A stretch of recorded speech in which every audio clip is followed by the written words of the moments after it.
ব্যথাকাম। আজকের ব্রেকিং নিউজে জয়েন করার জন্য আপনাদের ধন্যবাদ।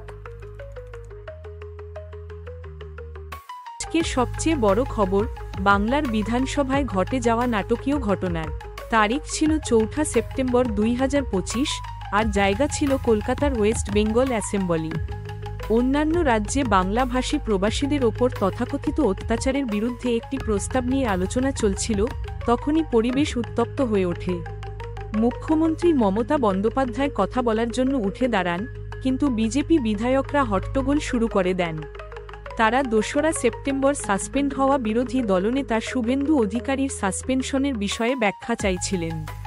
স্পিকার বিমান বন্দ্যোপাধ্যায়, বিজেপির মুখ্য হুইপ শঙ্কর ঘোষ সহ 5 জন বিধায়ক অগ্নিমিত্রা পল, মিহির গোস্বামী, অশোক দিন্দা এবং বঙ্কিম ঘোষকে দিনের জন্য সাসপেন্ড করেন।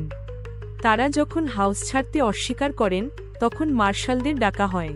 মার্শালরা জোর করে বিধায়কদের বের করে দেন। এই সময় শঙ্কর ঘোষের শরীর খারাপ হয়ে যায় এবং তাকে হাসপাতালে নিয়ে যেতে হয়। মমতা বন্দ্যোপাধ্যায় নিজে বিজেপির বিরুদ্ধে ভাষাগত সন্ত্রাস এর অভিযোগ তোলেন এবং তাদের ভোট চোর পর্যন্ত বলেন। এই ঘটনা আবারও বাংলার রাজনীতিতে তৃণমূল কংগ্রেস এবং বিজেপির মধ্যেকার তীব্র সংঘাতকে তুলে ধরেছে। అందరికీ నమస్కారం. ఏ రోజు బ్రేకింగ్ న్యూస్ కి స్వాగతం. చూస్తున్నందుకు ధన్యవాదాలు.